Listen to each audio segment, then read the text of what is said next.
All right, I think we are good. So one of the things that was really interesting to me is when I first started doing some more research about the literature and kind of what we do as ski patrollers, what our role is as wilderness first responders, really. And came across something really interesting, which is that the Department of Homeland Security has a definition of what they consider austere medicine.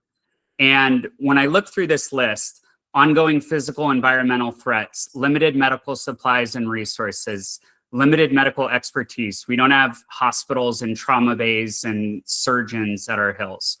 Limited communications, limited availability of transportation, and duration of care extended beyond standard operational situations. I think as ski patrollers, we are really meeting the definition of what it means to be practicing austere medicine.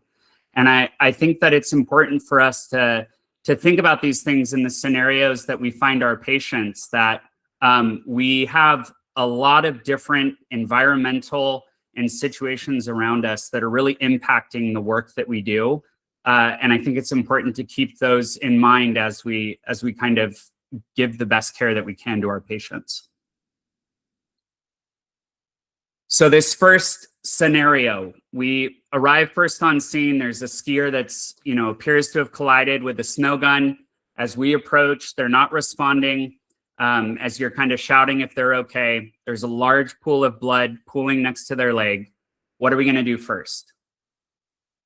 And so we can either throw some answers in the chat if you'd like. I don't have polling enabled. I didn't give Google enough money to be able to do a poll question here.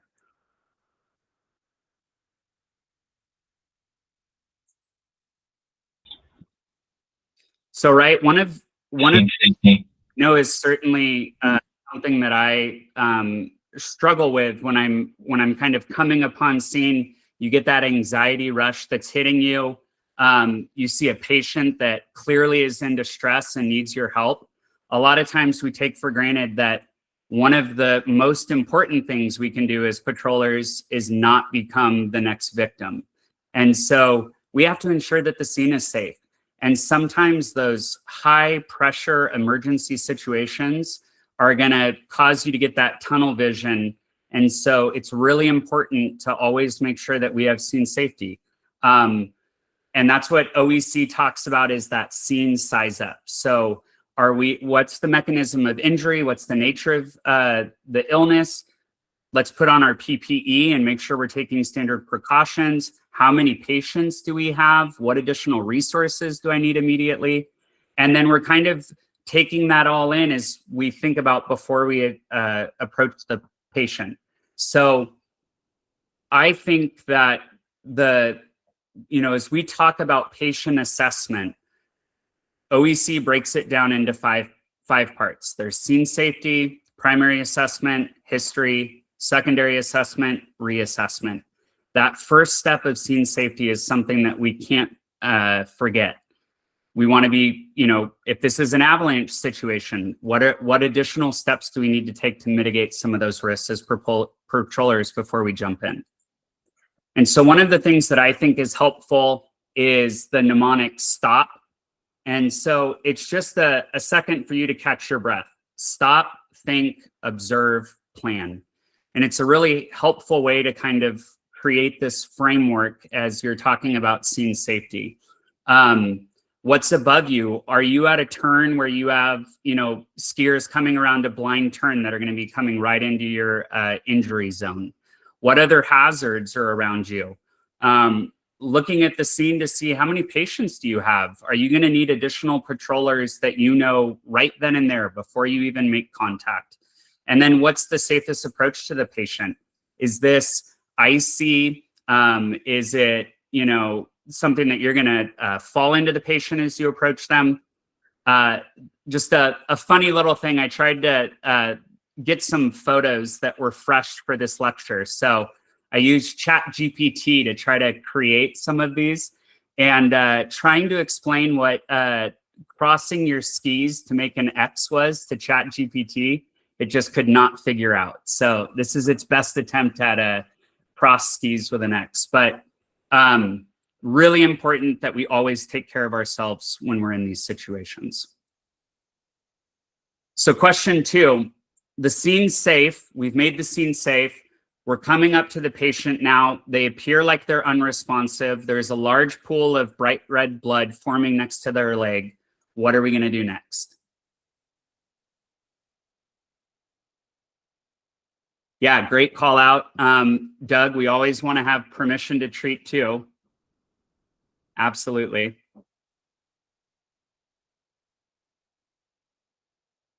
So yeah, this is kind of the new, one of the new trends that is introduced into OEC6, which is that we're going to alter our ABCD when we have someone that potentially has life-threatening bleeding.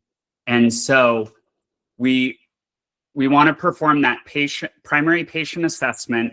We're looking at our general overall, condition of the patient, but controlling life-threatening bleeding before we move on to assessing level of responsiveness. What's their airway? How's their breathing? What's their circulation? What disability? And getting the chief complaint. All of that is bundled in, but we are really prioritizing life-threatening bleeding.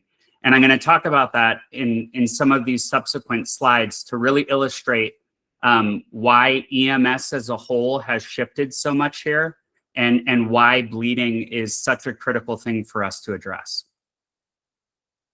So this is maybe an area where I am taking a slight detour away from OEC. So if there's OEC instructors on the call, I'm sorry, forgive me.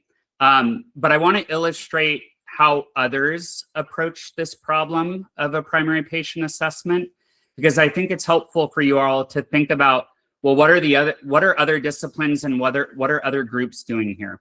And so, for me, when I am kind of first getting onto a scene, hey, are you okay? Can you tell me what happened? Just that response to that gives me a lot of information. And really what I'm trying to figure out fairly quickly is, are they big sick or are they little sick? Are they big hurt or are they little hurt? And that's kind of how I segregate my patients. Is this a big problem or a little problem? There's the Pareto principle, which some of us have probably heard, that 80% of the consequences come from 20% of causes. And so with the primary assessment, I really think that rings true, that with just this fundamental primary assessment, you can hopefully prevent 80% of the bad outcomes that a patient's going to have if you do this really well. So OEC6 is where we started to talk about the Stop the Bleed campaign. So that's where when we have a patient that has significant bleeding, we're doing, direct pressure with addressing. If it's on an extremity, we're going to do a tourniquet. If it's on a non-extremity, we're going to pack it with gauze and apply pressure. If I have a patient that is kind of in a trauma situation, I'll frequently ask them, do you feel like you're wet anywhere? Do you feel like you're bleeding anywhere? Sometimes that will help a patient kind of pinpoint you to some problems. When we talk about airway, is there airway patent? What do we need to think about with C-spine? If there's snoring, if there's fluid and vomit, secretions. With breathing, obviously, we're doing look, listen, feel. What's their respiratory effort like? Circulation, we're just kind of getting a quick check-in. What's their heart rate like? What's their pulse? The quality of their pulse, cap refill, skin color. We're starting to think about maybe if there's some shock with some skin signs. And then with disability, we talk about how, what's their AVPU? Are they alert? Are they responsive? Are they ANO ×4?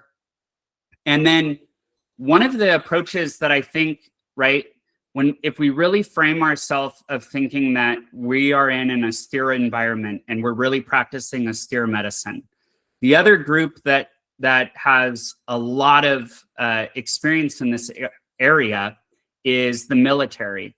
And the military uses the MARC algorithm on the right-hand side there. And that comes from the tactical combat casualty care.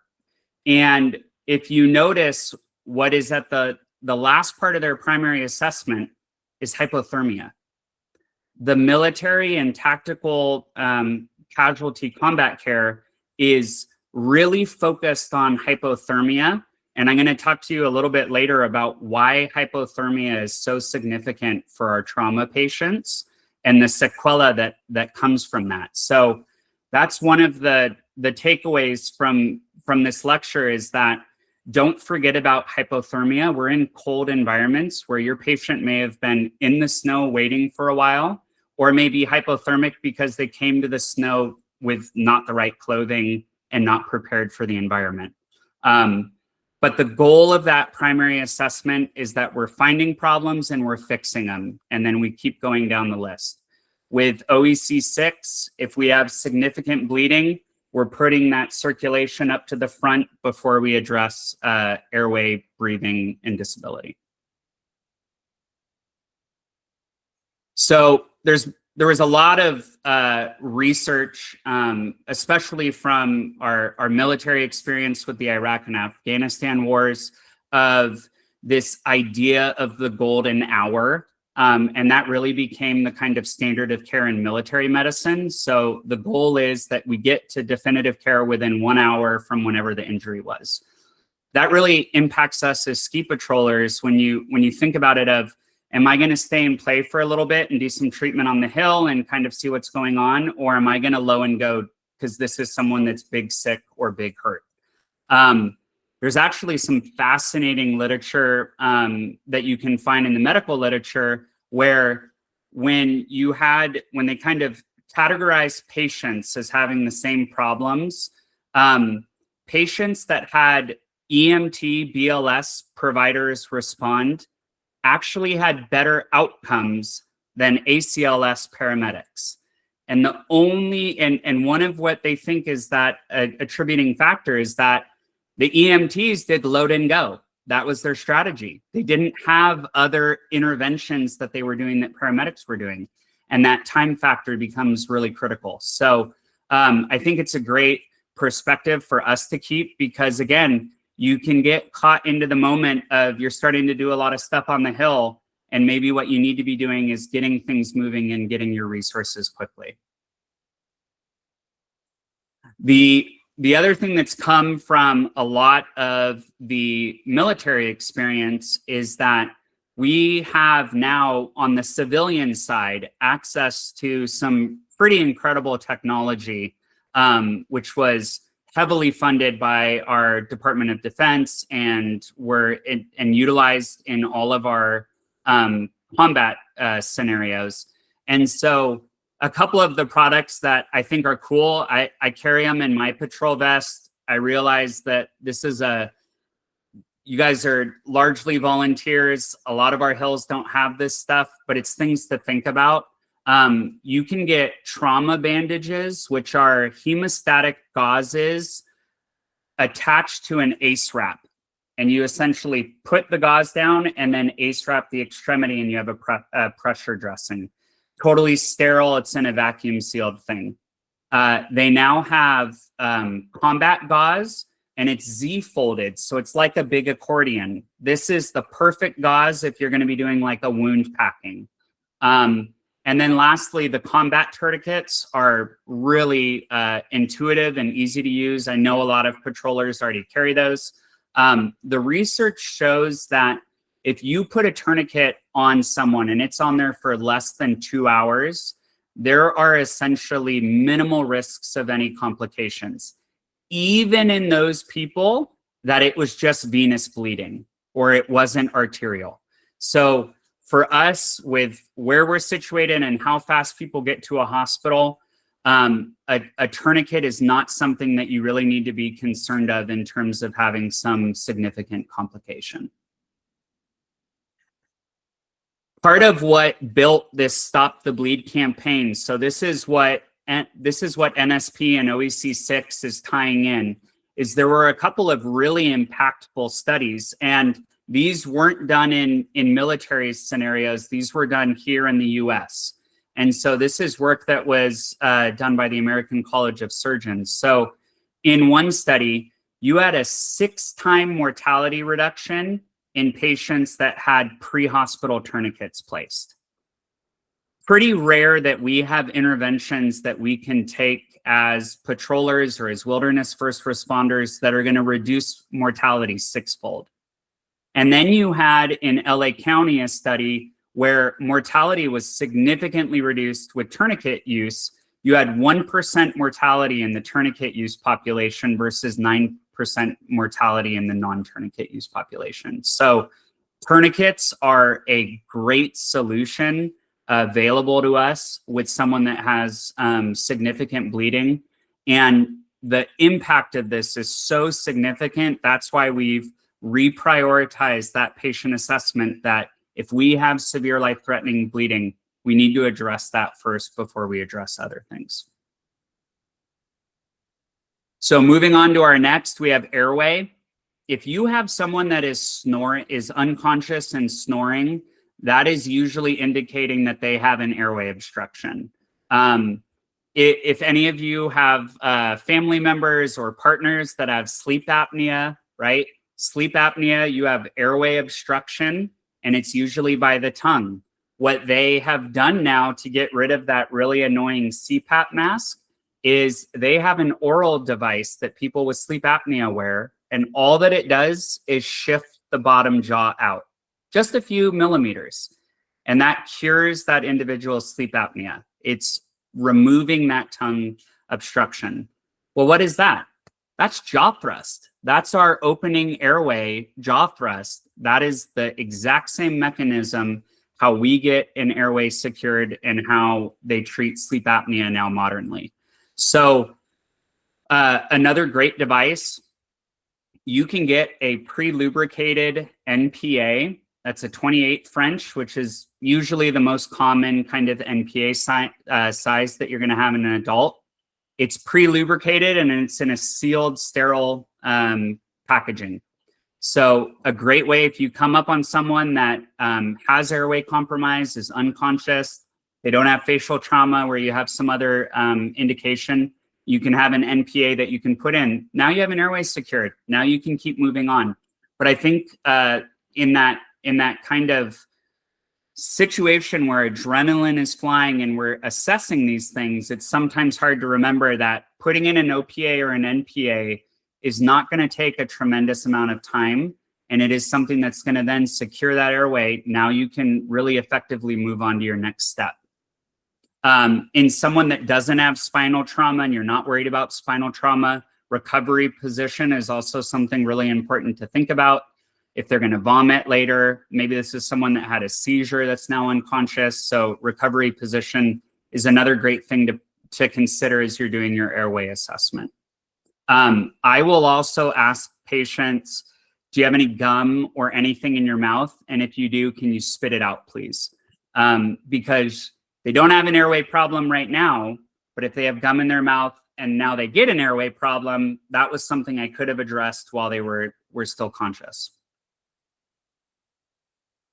So as we're thinking about airway, that's kind of where OEC 6 places us to also be thinking about spinal precautions, because before we do a head tilt chin lift or some other airway thing like recovery position, we need to be thinking about, is this someone that has potentially spinal precautions? So OEC, I know this is a mnemonic that a lot of us have done at our refreshers and everything else, is NSAID, which is that when we think about spinal precautions, we're thinking about someone that has neurodeficits, spinal tenderness, altered mental status, intoxication, or distracting injury. So this photo on the right-hand side there is someone's lower spine, their lumbar spine, and it's showing you what a step off, when we talk about a step off deformity, you're feeling along the vertebra of their spine, and then you hit this ledge like a step that you then now are having to palpate out and then palpate down. That's from a spinal fracture that can create that step off. Normal anatomy, there is your seventh cervical vertebra is called the vertebra prominens. And so if you feel down the back of your neck, you are going to feel a big bump at the base of your neck. That is normal anatomy. That's the largest vertebra that's in your neck, C7. And when you feel that on a patient, that is not a step-off deformity. That is normal anatomy. So you can, like me when I was writing this lecture, you can feel your C7 vertebra pretty easily and get a sense of what that normal anatomy is going to look like. To give you some perspective on where OEC is pulling some of this spinal precaution data from, if any of you work in EMS or you're involved in transport, one of the things that always made me chuckle as an EMT is I would do all this work, getting a patient on a backboard, doing spinal precautions. I'd get to the hospital, and before they even did anything else, they'd take them off my backboard and move them onto a bed. And I'm like, well, don't you guys want to clear the C-spine or like do something, right, before you move them? So in the US, we use the Nexus criteria in the hospital setting, and it is essentially everything that's included in NSAID. And if those are true, you clear a C-spine at a hospital without imaging. There's no imaging required. When we do our assessment in OEC, that's at the hospital, no imaging. They have a similar kind of framework in Canada called the Canadian C-spine rule. Very similar idea. They also look at, was the patient ambulatory and walking around at the scene? Did they not have neck pain when asked? Did they not have pain when they did palpation? And then if those are all true, they'll have the patient turn 45 degrees each direction. If they can do that, they have done enough data and measurements that 95% of the time, there is no spinal injury, and they will also clear without with any imaging. So for us as patrollers, really important to think about mechanism of injury. Did they fall off a ski lift? Did they collide with another skier? I think if they're over the age of 65, that's also a really important factor to think about. And then use your NSAID and make your kind of informed decision based off that. Now, obviously, a lot of that is going to be pretty dependent on your Hill protocol and your Hill policies. That's going to guide a lot of your work here. So one of the other things that there's been a long body of medical literature on is this concept of spinal immobilization versus spinal motion restriction. So if you look at OEC 6, it's talking now about restriction. And so the idea is that, again, the long backboard is kind of used in EMS now modernly as an extraction tool. You're getting your patient to where you can have them not moving and with minimal transfers on a gurney or whatever. They're still using the cervical collar. So even though a lot of places have moved away from the backboard, cervical collar is still something that you absolutely need to be doing as a patroller. I've started to notice this at my own hill. If we backboard a patient that we need to extricate, we need to get onto a toboggan, we need to get them down the hill, the paramedics will actually take the patient off of our backboard, keeping on our cervical collar, and move them to their gurney. So you may have similar experiences at your hill.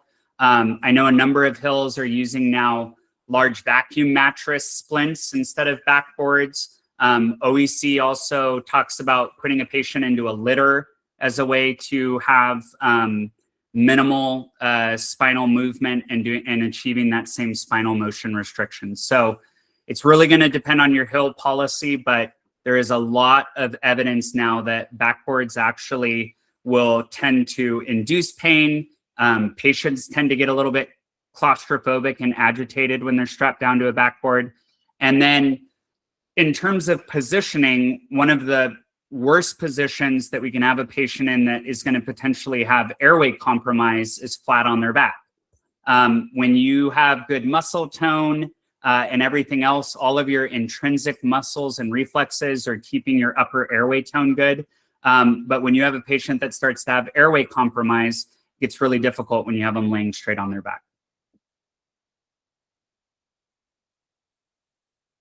So moving from airway and thinking about spinal precautions, going to breathing, we're primarily looking at respiratory rate, and then a lot of us now are carrying pulse oximeters.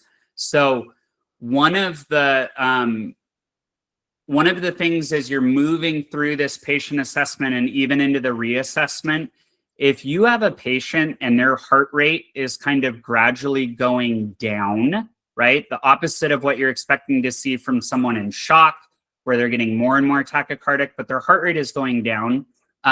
That's actually sometimes one of the late signs of respiratory failure or respiratory compromise. So if you're seeing that trend in a patient, in the back of your mind, also be thinking about, is there a breathing problem that maybe I'm not fully addressing or haven't fully assessed yet? Cyanosis is obviously going to be something that we want to look for. That's a kind of obvious physical indication. And so as we think about a patient and as we're doing our kind of respiratory assessment, so it's kind of the classic things, right? Are they using accessory muscles, and are there retractions in their rib spaces? If you have a patient that can't speak in a full sentence, that can be an indication that there's some breathing difficulty. If they can't lay flat or won't lay flat, that can often tell you there's some respiratory things going on. Someone that's extremely diaphoretic, sweaty, and kind of pale, that can also be breathing. And then if you just have that patient that's kind of restless and agitated and a little bit altered, you might also want to be thinking about some respiratory issues. The pulse ox is a great tool. You can get cheap ones, you can get very expensive ones. One of the things to keep in mind as patrollers, again, we're in that austere environment. Cold temperatures can make pulse oxes much less accurate. And you have just vasoconstriction, the blood vessels are narrowing and getting tighter when you're in cold environments. So it's harder for those pulse oxes to pick up that signal. So you can warm the part of their extremity where you're putting the pulse ox, you can cover it with a blanket, right? And then the other thing to think about is elevation. We had some fun playing around with our pulse oxes and putting them on patrollers as we were just in our patrol hut at the top of our hill.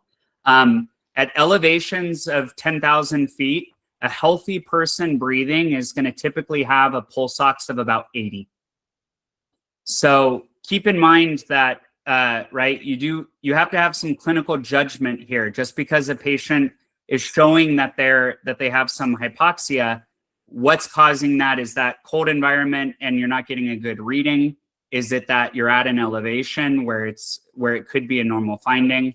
And then thinking about one of the tools that we have in our tool belt, oxygen. So OEC 6 talks about we want to keep that oxygen level over 94% in someone that is having respiratory distress or signs of having respiratory difficulties. Another big, really easy, if any of you have had codes or code situations, adrenaline is flying. You really want to try to avoid hyperventilating your patient with a BVM. It is so easy as you get kind of that adrenaline surge to just be giving them a breath, every 2 seconds. And so sometimes it's helpful if you have a lot of patrollers to be watching each other, have someone with a stopwatch giving some kind of indication. 6 seconds feels like a very long time when you are breathing for someone that's not breathing for themselves. So hyperventilation, what it does effectively, and there used to be an idea in EMS, paramedics would do this, they would hyperventilate patients that had head trauma. So it can cause vasoconstriction, so the blood vessels narrow. And so the thought was that kind of reduces some of those intracranial pressures.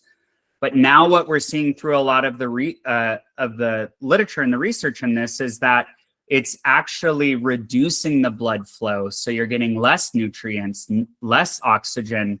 You're getting more carbon dioxide blown off. That changes their blood pH. So there's this long cascade of why we really don't hyperventilate patients anymore. And it's something to keep in mind as you're patrolling if you come across this scenario. So some really interesting research on hypoxia. When they've looked in and this was called the EPIC study. This was done out of Arizona, and they actually completely changed their pre-hospital traumatic brain injury treatment guidelines after they did this literature. So what they found was that a patient that had head trauma, if they had a single episode of hypoxia with a pulse ox under 90 at any time, doubled their risk for mortality. And then in pediatric patients, prolonged hypoxia is one of the most common causes of cardiac arrest in pediatric patients. They tend to have healthy hearts, healthy coronary arteries. They haven't been eating steaks and fast food. And so it's actually their respiratory compromise that prompts their cardiac arrest. So when we get to circulation, right, we're doing a quick check. What's their pulse? What's the quality of their pulse? What do their skins look like? Cap refill is a great tool. If you have a patient that has pale skin and anxious, that's a pretty reliable sign that you want to be worried about shock. You want to be thinking about shock in that patient. One of the tips that I've found for radial pulses, so the easiest way I think to take a radial pulse, and there's pictures in your OEC book which are great and right on, is you're feeling for that bony prominence on the thumb side of the wrist. And there's a groove that you can feel if you just slide your fingers down from that bony prominence. If you struggle with getting a pulse with 2 fingers, try 3 fingers. It gives you more area to try to catch that pulse. And so sometimes that can be helpful. With pediatric patients, I have a really hard time kind of getting my fingers in the right spot.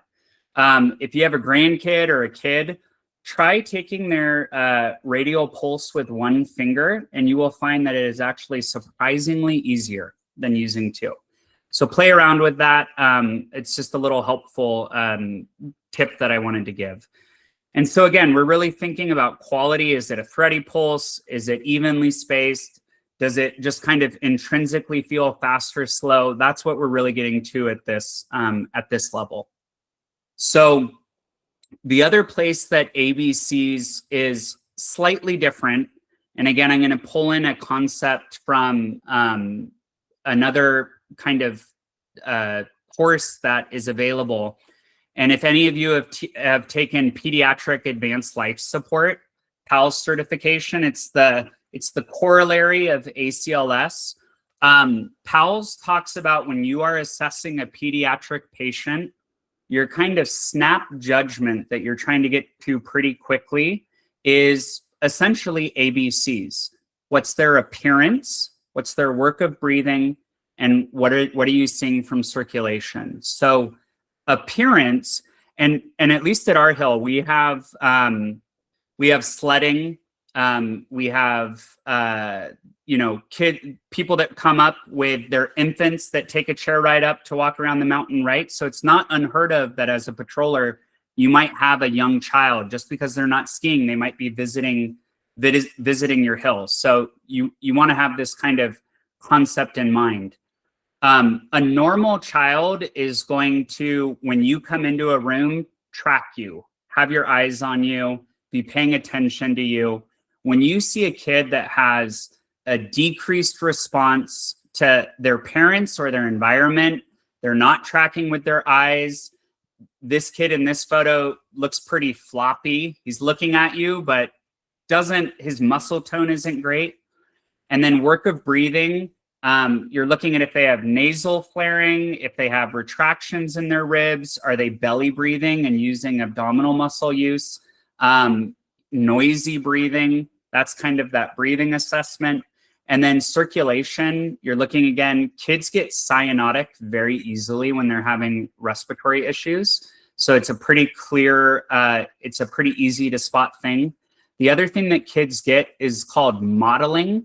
And you can kind of see this on the cheeks there. It's where you get this blotchy skin pattern. They'll get that on their arms, on their body. And that's, again, a kind of a sign that they're having some circulation issues going on. So keep in mind that, you know, with peds patients, you really want to be aggressive about dealing with respiratory issues, because pediatric patients will cruise for a long time and then they will crash. And it's one of the things that makes them challenging to treat. So when we get to disability, really here I'm taking this from the frame of neurologic status. So, you know, are they alert? Are they verbal, pain, unresponsive? When we talk talk about ANO ×4, right? Who are you? Where are you? What day or time is it? And what just happened? And we're trying to get a sense of what their environment is. I am sure that some of you, like me, have been totally fooled by a patient that is concussed or altered that is totally with it, talking to me, remembers everything. And then I ask them what year it is, and they're like 2016. And I'm like, whoa, you're altered. So they can be very compelling, even when they're altered. For altered mental status, there's 4 big things that you kind of want to keep in the back of your mind, and that's the big H's. So are they hypoxic? Are they hypotensive? Do they have low blood sugar? Are they hypoglycemic? Or are they hypothermic? Hypothermic patients will be altered as well. And 3 of those, pretty easy for us to be able to address: oxygen, glucose, warming, right? We're probably not going to be able to fix hypotension in terms of giving them fluids or blood or what, you know, correcting their volume. But for some of those other ones, we can be addressing that within our scope as patrollers. So keep in mind that if you have a patient that's altered, maybe that's a good time to get a pulse ox on and make sure that they're not hypoxic. Maybe think about, are they hypothermic because they've been in the environment for a while? So pulling us out of OEC slightly on our primary assessment, I think hypothermia is really important for us to think about. So even mild hypothermia in trauma patients can have really devastating consequences. All of your clotting factors and stopping bleeding cascade is temperature and pH dependent. So if you have a patient whose core temperature is dropping, their ability to stop bleeding gets worse and worse and worse. So under most normal conditions, radiation heat loss is about 60% of heat loss. So I carry a extra beanie in my patrol vest. And if I have a trauma patient or I have a patient that is big sick or big hurt, I'll throw a beanie on them so that it takes me 5 seconds to do, and I've somewhat addressed the ability to try to prevent some of the heat loss for them. Insulating people from cold surfaces obviously is another big one. I know a lot of us in our toboggans and litters, we have, you know, heat foils or survival blankets, things to keep people warm, but don't take for granted how significant hypothermia can be. So this is, again, borrowing from the military, but it really brings home the point. This is called the triad of death. So this is what they talk about in military medicine. And you'll see on the bottom left there, hypothermia is why H is in their March algorithm. So when you have someone that is bleeding, they are going to be losing heat just by losing their warm blood that is circulating. So they are going to be more likely to develop hypothermia because of their bleeding. So now they're hypothermic, and because they are cold, their blood clotting becomes impaired. So now they bleed easier. So they lose more blood. And as they lose more blood, they become more hypothermic. When you start to have decreases in blood volume, now you're not getting that oxygen-rich blood going to all the tissue. So you start to develop lactic acid. that makes your pH change. Now your pH change also decreases your heart performance. So now your heart isn't pumping as effectively, yet you're still bleeding, and now you're getting more hypothermic. So this is the spiral cascade that happens, that the military is really aggressive. That's why hypothermia is such a significant problem for them, that they address it really aggressively. One other interesting thing about our blood physiology is that as you get colder, oxygen binds stronger to the hemoglobin. So the oxygen, when it reaches the tissue, is not going to offload. It doesn't want to in a cold environment. So we can fix the bleeding and we can fix hypothermia. And by fixing two parts of this kind of cascade, we can really make a big difference in our patients, especially our trauma patients. So chief complaint, the why. You obviously want to update dispatch as you're finishing your primary assessment. So OEC talks about the sailor mnemonic. That's a great way to kind of get that effective radio communication. Obviously, don't give out your patient's name over the radio, but you want to that's where you really want to get a bunch of stuff moving if you haven't already as you're doing your primary assessment. So history taking, right? If it's a medical problem, we're going to approach this differently than if it's a trauma problem. One of the things that I've found that's been very helpful for me, I would ask patients, do you have any allergies? Do you take any medications? Do you have any medical history? No, no, no, no. And then I would say, have you ever been told you have high blood pressure, high cholesterol, heart problems, diabetes? And they'd go, oh yeah, I had high blood pressure, but now I take medicine and I don't have high blood pressure anymore. So sometimes how we ask the questions of like, do you have any medical conditions? They'll say no, because they don't think it's a condition anymore. So I slightly change my phrasing and I just say, have you been told you have? And that I tend to get a better response that's a little bit more accurate from patients. Getting on to our secondary assessment, head to toe. So we're using DCAP BTLS. If any of you kind of look at some of the other literature and resources in wilderness medicine, there's a physician who's unfortunately passed away, Paul Auerbach, and he was a very prominent figure and pioneer in kind of wilderness medicine. He has a story that he would tell that they had a patient that had fallen off Pier 39 near San Francisco Bay, was submerged in the freezing temperatures, came in as a drowning patient. Him and his team, just textbook. They had chest tubes going. They were infusing warm saline. They were rewarming them. They were doing their code. They did everything just perfect, flawless technique.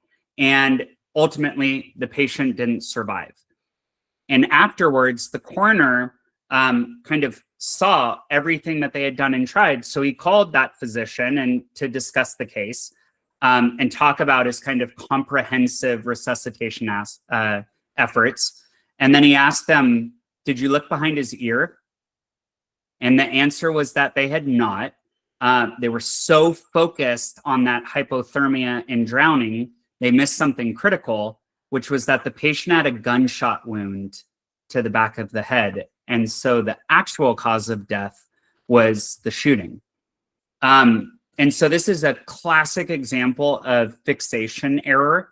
It will happen to all of us. You lock on to that initial obvious detail and you fail to consider all the other possibilities that are out there. That is why this secondary patient assessment is so critical. You need to do the head to toe to make sure that you didn't miss anything. There's another great saying, the second fracture that the patient always has is the one that you didn't look for.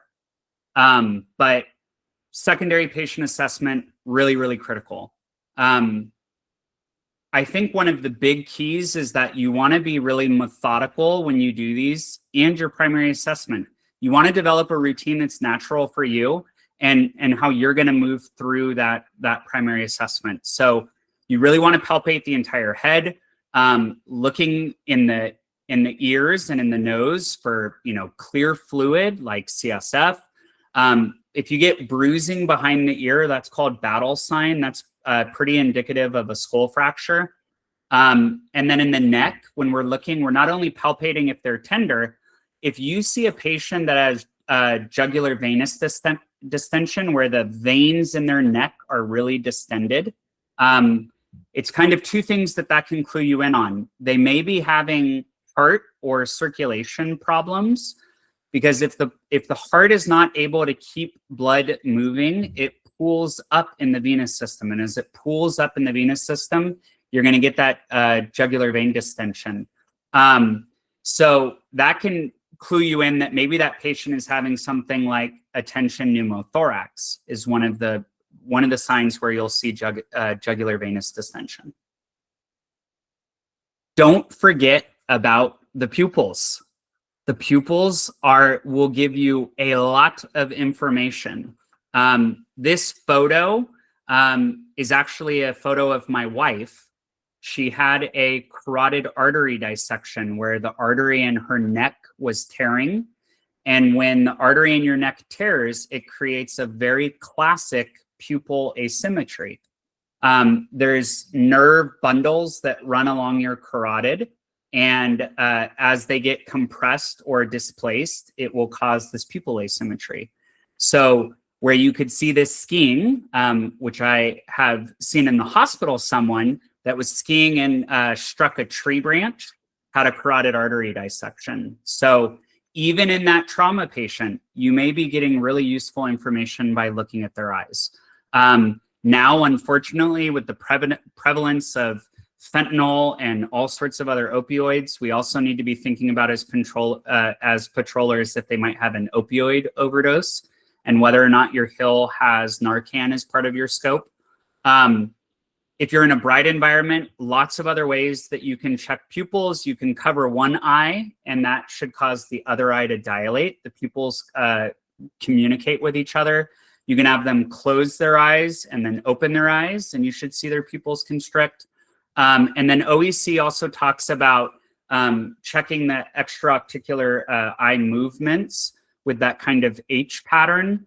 So a couple red flag findings: if you have a patient with a head injury that actually has a traumatic brain injury or has increased cranial pressure, one of the things that they will not be able to do is to take their eyes laterally.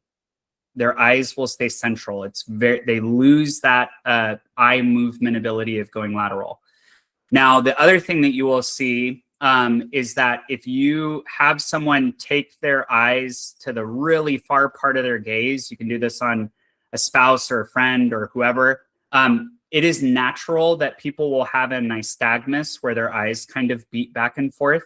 And it's just because their eye muscles are straining to be looking that far laterally and hold that gaze. So that's a total normal finding in adult. Someone with yellow eyes might have a liver problem.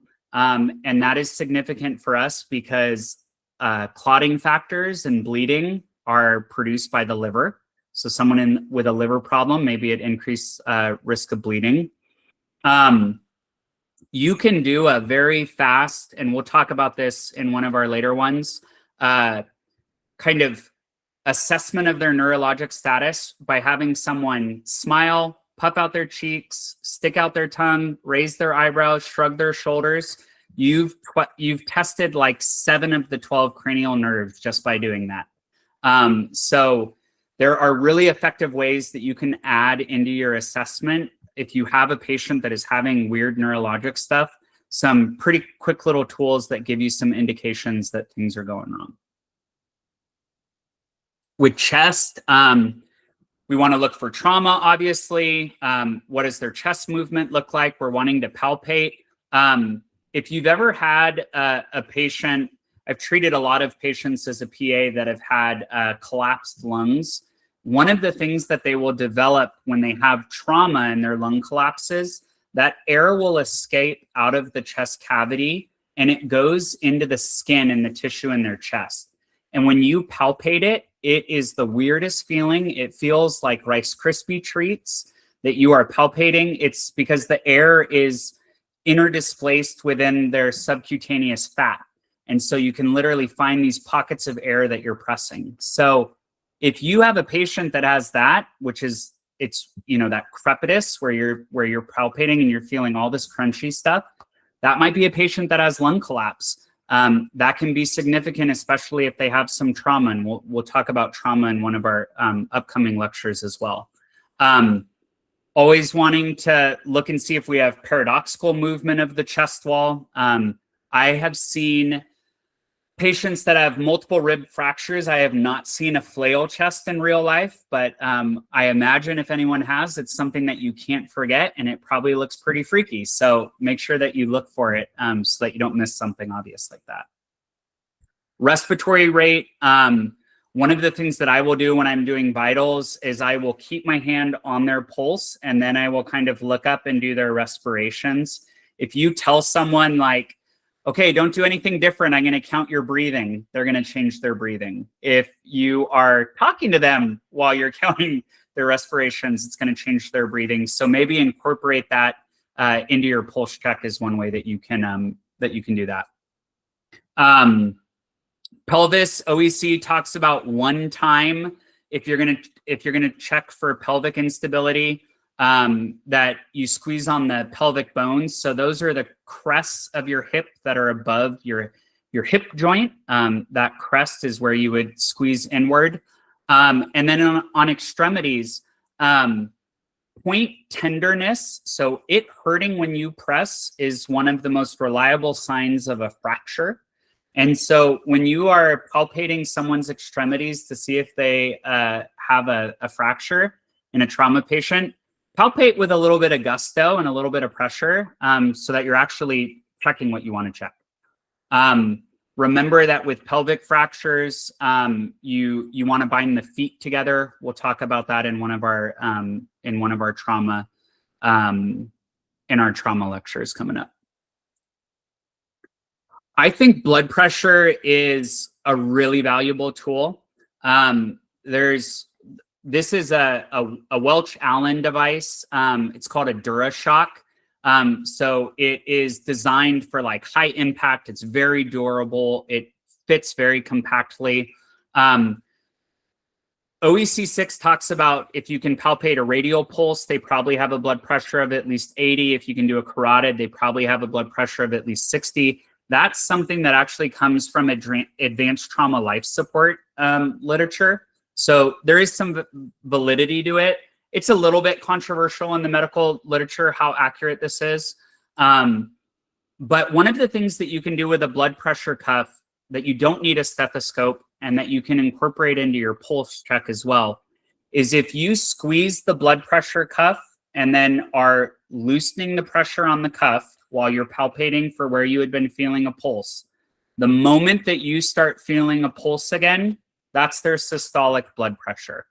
That gives you the top number.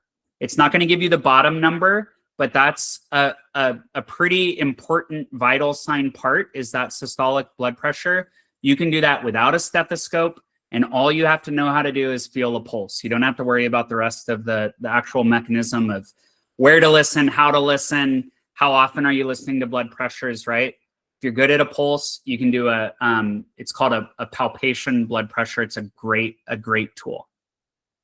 One of the reasons that I like it, and one of the things that I do, this is again, a kind of pulling in some data from the medical literature.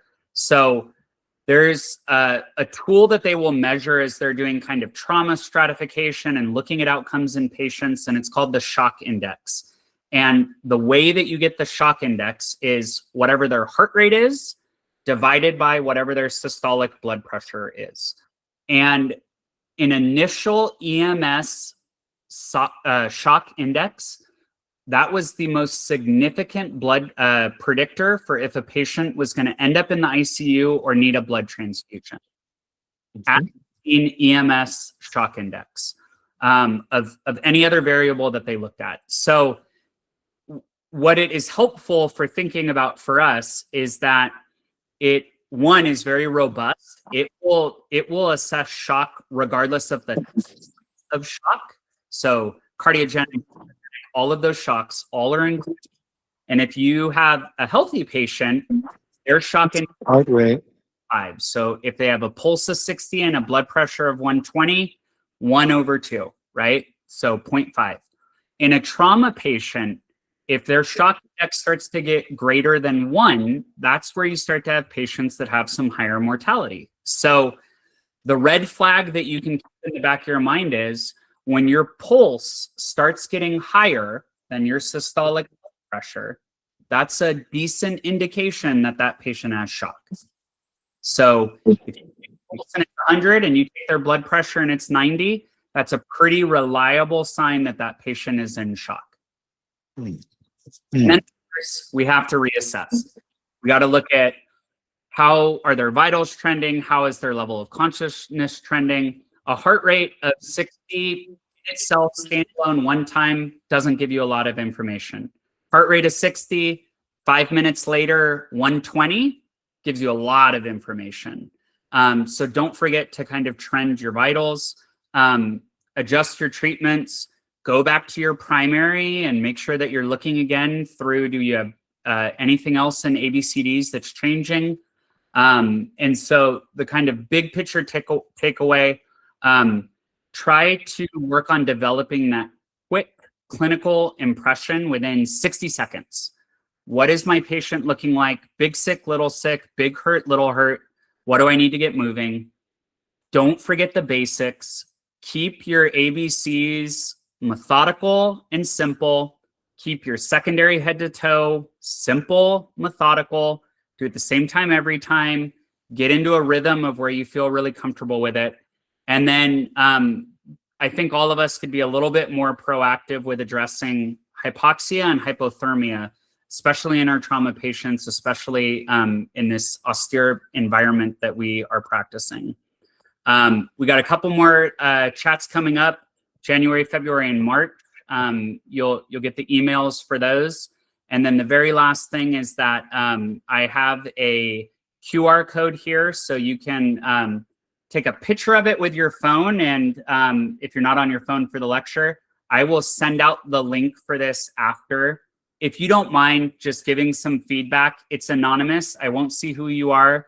I won't know that you gave me an F or just put anything on there. Honestly, I can handle it.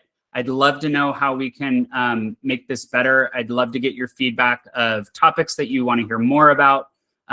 Maybe something that you think that I got wrong. Let's keep the conversation going. And so please send some feedback. I am going to stop the recording.